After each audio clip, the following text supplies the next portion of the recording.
L'affaire Samuel Eto'o fait couler suffisamment d'encre sur les réseaux sociaux.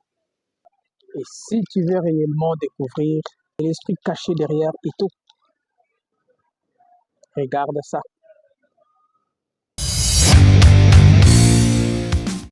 Dans cette affaire, on peut vite aller comprendre que il ne s'agit pas tout simplement, comme beaucoup le pensent, d'un manque de respect. Car au départ, Eto'o, je l'ai toujours vu comme un conservateur de la dignité africaine. Personne n'est censé ignorer que depuis sa carrière, depuis qu'il était footballeur, il avait toujours cette capacité de pouvoir dire non quand il faut dire non. Il a été maladroit et il a dit on va changer les dossards. Thierry Henry va jouer avec le numéro 9 et Samuel Eto'o jouera avec le 14. Moi, j'ai toujours joué avec le numéro 9. Et là, c'était une humiliation. Je lui ai dit, tu sais, Pep, tu me demanderas pardon parce que c'est moi qui te fera gagner. Ce n'est pas Messi. C'est l'époque d'Eto'o aujourd'hui. Et au départ, Eto'o demande un respect qui est mutuel. Il dit aux représentants du ministère des Sports camerounais, il dit, messieurs, veuillez me respecter. Lorsque je suis dans le ministère, je vous respecte et ici, vous êtes censés me respecter. Non, je ne le fais jamais au ministère. Je vous prie de respecter mon collègue. Je ne le fais pas. Vous m'avez l'entendu faire. Ne faites pas de bruit ici. Vous m'avez beaucoup de respect, mais... On se connaît. Ok, respectez-vous. On se connaît. Respectez-vous. Et je vous respecte également. Merci beaucoup. Maintenant, je peux travailler avec mon collaborateur. Ça, c'est un point très saillant sur lequel devaient aussi marteler les détracteurs qui veulent à tout prix démontrer combien Eto'o est insolent ou incapable. On ne doit pas ignorer que quelqu'un dans son poste de devoir est un roi. Et ce que Samuel Eto'o demande, c'est qu'il soit respecté. C'est qu'il soit respecté dans son poste, qu'il soit honoré là. Que l'on sache que réellement, on n'a pas placé une marionnette que l'on doit mener, que l'on doit, comme on veut diriger, soit un président qui soit comme juste une étiquette. Non. Samuel Eto'o veut faire savoir qu'il est là capable de diriger, capable de dire un mot et qu'il peut aussi faire quelque chose pour la FECAFOOT. Chose qui ne sera pas vraiment bien reçue. Puisque là, ça peut se voir qu'il aurait été mécontent du choix qui a été opéré sur les Belges, les sélectionneurs belges. Et je vous prie, monsieur le sélectionneur, soit vous restez, soit ne me touchez pas comme ça, monsieur le sélectionneur. Je suis président. Pourquoi tu parles comme ça? Non, non, non, je suis président, monsieur le sélectionneur. Si vous je voulez travailler avec nous... Ici, alors, non, non, non, vous êtes entraîneur parce que je vous ai nommé. Vous n'êtes pas entraîneur parce que quelqu'un d'autre vous a nommé. Vous avez fait beaucoup de manquements. Et je vous prie de rester dans cette réunion. Parce que si vous ne restez pas, je suis obligé d'interroger mon comité exécutif. Comme la loi me le demande. Donc je vous prie une fois de plus de rester ici. Les 2 mois que je suis ici, où étais-tu? Je suis le président. Je suis le président. Vous ne faites pas la politique au Cameroun. Il y a une seule personne qui fait la politique au Cameroun, c'est le président Biya. C'est moi qui décide à la fin. Non, non, non, vous ne décidez pas. Parce que ce que vous faites, monsieur le sélectionneur, c'est moi qui l'assume. C'est moi le président de la fédération. Ce que vous faites, c'est moi qui l'assume. Ce n'est pas vous. Dans votre pays, je ne le fais pas. Et vous ne me parlez pas comme ça, monsieur le sélectionneur. N'oubliez pas, en tant que footballeur, vous ne pouvez jamais me parler. Donc maintenant, je suis le président. Vous ne me parlez pas comme ça. D'accord? Vous vous asseyez et on travaille. Arrêtez un peu ce bordel. Il est temps d'arrêter ce bordel. Mais c'est pas possible. Mais vous pensez que vous êtes dans quel pays, monsieur? Vous pensez, je peux faire ça en Belgique? Vous pensez que je peux faire ça en Belgique, monsieur le sélectionneur? Alors, mais comment vous pouvez faire ça au Cameroun? Jamais entraîneur. Hein? J'ai été entraîneur. Pour 3 semaines. Oui, et j'ai été très très grand joueur. Très très grand joueur. Non, Beaucoup. Merci Félicitations. beaucoup. Et si vous traversez, vous ne reviendrez plus. Plusieurs vont l'accuser de péter les plombs. Mais derrière ces pétages se cache l'intégrité que vous devez découvrir. Sachez qu'ici, la guerre est de la dignité africaine. La conservation de la dignité africaine qui est, il y a trop longtemps, bafouée. Depuis que nos grands hommes sont partis, aujourd'hui, nous n'avons plus, pour la plupart des cas, que des personnes qui veulent marcher sur les dos des autres. Des personnes qui vous placent là et vous piègent. Ils vous placent là et disent, il ne va rien faire, nous allons tout lui commander et afin de mettre le tort sur vous. Afin quand il n'y a pas de résultats escomptés, alors ils viendront vous accuser. C'est ça qu'Eto voudrait à tout prix rejeter jusqu'à péter les plombs tel qu'il l'a fait.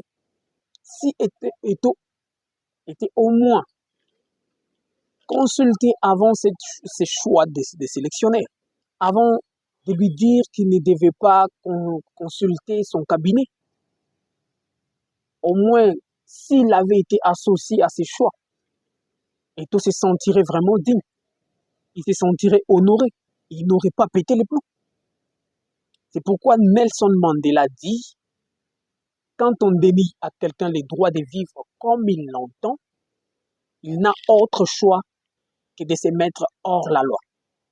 Dérangez pas mon lieu de travail et vous me connaissez très bien. Ici, vous n'avez pas parole. Quand je viens au ministère, je vous respecte. Ici, je suis le seul patron. Et vous ne le faites pas, monsieur Ntolo. C'est la dernière fois. Je vous interdis de lever le ton. C'est la dernière fois. Monsieur, vous mettez le temps. Appelez-moi la sécurité, vous le mettez dehors. C'est la dernière fois. Plusieurs sont ceux qui peuvent se demander, dire, pourquoi Samuel Eto'o, un si grand homme, placé à la tête d'une si grande entreprise, pourquoi aurait-il pété les plombs? Mais moi, à sa place, j'aurais fait le même. Toi, à sa place, qu'est-ce que tu aurais fait? J'aimerais que tu me dises cela en commentaire. Toi, à la place d'Eto'o, qu'est-ce que tu aurais fait? Imaginons, on te place comme directeur dans une école, on te place comme directeur dans une agence, et qu'on ne te laisse pas les droits, on ne te laisse pas les droits de pouvoir diriger, les droits de décider. Et que toutes sortes de décisions, tu devras en recevoir d'en haut. Que tu devras recevoir toutes les injonctions d'en haut.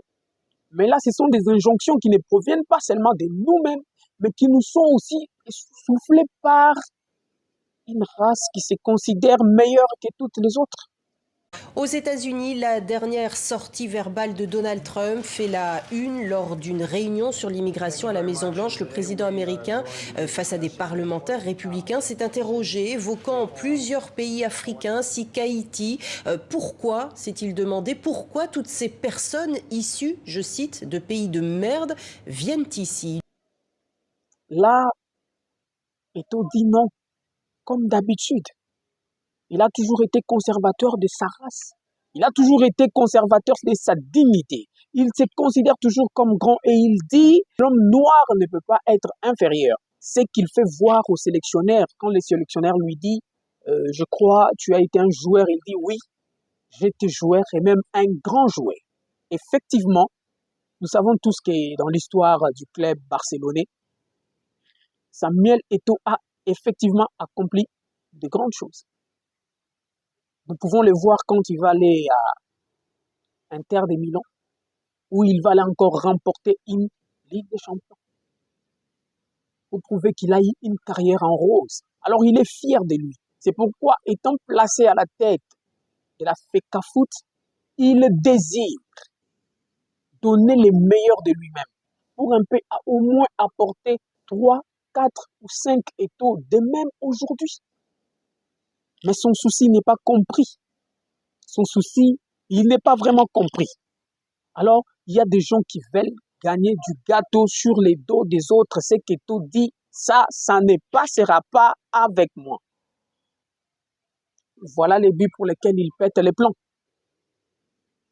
si c'était moi à sa place, j'aurais également pété les plombs. Et je me demande combien devaient être comme Eto'o, mais qui ne le sont pas. Combien devaient agir comme Eto'o, mais qui ne le font pas. Qui n'attendent que leur part des gâteaux.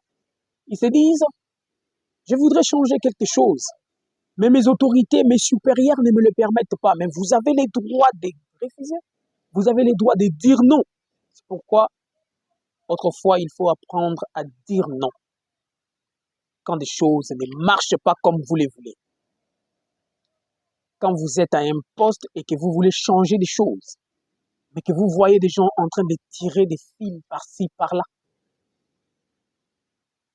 Eto'o est un homme comme nous. Eto'o a résisté, pas puisqu'il est millionnaire, mais il a résisté parce qu'il veut changer quelque chose dans la FECAFOOT. Nous connaissons tous, chez nous en Afrique, on a toujours considéré que ce sont des blancs qui sont meilleurs, que ce sont des blancs qui peuvent quelque chose. Mais non. Mais non. L'exemple palpable est que dans la Confédération africaine des nations, à la Coupe africaine plutôt des nations, nous avons vu la Côte d'Ivoire, qui est le sacré vainqueur de la CAN 2024, qui a fait un très beau parcours, mais qui, au départ, avait un sélectionneur blanc. Essayons un peu de faire cette comparaison simple. Les blancs pensent qu'ils sont supérieurs que les noirs. Or, le cas de la Côte d'Ivoire nous a prouvé que ce n'est pas le cas, que ce n'est pas vrai. Jean-Louis Gasset est viré, Hermès Faye prend la Côte d'Ivoire. Au bout de l'élimination, il montre que nous pouvons faire quelque chose sans les blancs. Et il va jusqu'à soulever la coupe de la CAN. C'est là que je me dis, l'homme noir n'est pas inférieur. Il y a plusieurs à qui on demande d'agir comme Samuel Eto'o, car c'est un vrai modèle à suivre. Un homme qui peut se tenir devant les blancs et lui dire, je ne suis pas en Belgique, je ne peux pas faire ça en Belgique et vous êtes au Cameroun, vous ne pouvez pas le faire. Nous sommes au moment où tout homme doit se réveiller pour conserver sa race, pour conserver sa dignité, conserver ses valeurs. Ce qui me donne vraiment froid au dos, pour pas dire froid au dos, ce qui me donne la joie, c'est de voir un homme qui est vraiment déterminé à aller jusqu'au bout. Un homme qui est déterminé à faire quelque chose, au point qu'il est prêt à braquer, à flinguer sa carrière en tant que président de la FECAFOOT. Il va jusqu'à se tenir devant le représentant du ministre dans les domaines même où il est recruté. Il fait face au ministre par le biais de son représentant. Il lui dit, à la fin, il dit aux agents de la sécurité de le jeter dehors. En vrai, il a jeté le ministre dehors.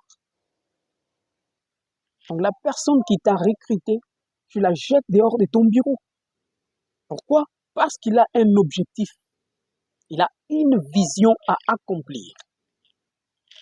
Ici, je retiens quelque chose de très, très fort, c'est que il faut être capable de pouvoir dire non à toute personne qui voudrait s'opposer à toi, qui voudrait te bloquer à accomplir ton objectif. C'est une personne dangereuse et qui n'est pas digne de marcher avec toi. Toute chose qui voudra se placer entre toi et ton objectif, je te conseillerais de zapper cela, de les poutres dehors. N'associe pas ça à ton plan. Ne place pas cela à ton programme. Que ce soit un homme, ne le place pas à ton programme tant qu'il essaye de te dissuader de tes rêves. Je voudrais que Martin Luther King, là où il se trouve, fasse un coup en arrière, un regard en arrière, et qu'il dise au moins, je suis mort pour quelque chose. Au moins, j'ai fait quelque chose. Mais le problème sérieux en Afrique, c'est que l'homme blanc ne pouvait pas agir ainsi s'il n'avait pas d'émissaire, s'il n'avait pas des pions libres, s'il n'avait pas des hommes manipulables. J'ai été tiqué de lire la réaction du vice-président, de l'ancien vice-président de la FECAFOOT sur Samuel Eto'o. Et je me dis, est-ce des personnes qui veulent la réussite de la FECAFOOT ou des personnes qui veulent tout simplement gagner leur part du butin? Samuel Eto'o n'en a rien à foutre avec les butins. Il est venu pour un changement. Mais ce sont tout simplement nous-mêmes qui avons toujours causé des problèmes. Ils l'ont recruté et là, ils ne mettent pas les bâtons dans les roues.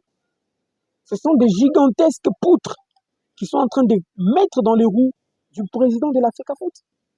Donc là, nous comprenons qu'il y a des gens qui n'ont rien à voir avec les succès de l'entreprise, les succès des autres.